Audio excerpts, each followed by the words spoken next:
नेमकं जिंकलं कोण आणि हारलं कोण? कोणाचं जास्त नुकसान झालं, कोणाचं जास्त तोटा झाला? आम्ही सातत्यानं सांगत आलोय, की युद्धामध्ये नुकसानच होतं. फायदा तर काही फार मोठा कोणाचा होत नसतो. झालं तर दोन्हीकडून मोठं नुकसान होतं. मात्र काय हाताला लागलं भारताच्या? हा महत्त्वाचा मुद्दा आहे. सगळ्यात महत्त्वाचं म्हणजे 26/11चा दहशतवादी हल्ला झाला होता. त्यानंतर भारतानं संयमाची भूमिका घेतली. चर्चेतून प्रश्न सोडवण्याचा प्रयत्न केला. प्रश्न सुटला का? नाही. त्याच्यानंतर उरी असेल, पुलवामा असेल, असे सातत्यानं पाकिस्तानकडून हल्ले हे होतच गेले.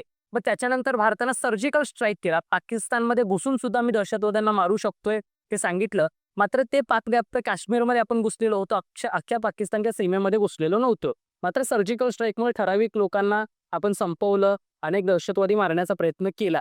मात्र आत्ताची जी भारताचा थेट अटॅक होता, ऑपरेशन सिंदूरच्या माध्यमातून, त्यातून भारतानं काय सांगितलं, तुम्ही जर दहशतवादी कार्यवाही थांबणार नसाल, तर मात्र आम्ही त्याला युद्धाचं स्वरूप समजू आणि थेट तुमच्या त्या तळांवरती अटॅक करू. मग ते कुठेही असोत, पाकिस्तानच्या हद्दीत असोत, पाकव्याप्त काश्मीरमध्ये असोत किंवा जगाच्या कुठल्याही कोपऱ्यात असले, तरी सुद्धा आम्ही हल्ले करू शकतो. आम्ही दहशतवादाला थारा देणार नाही.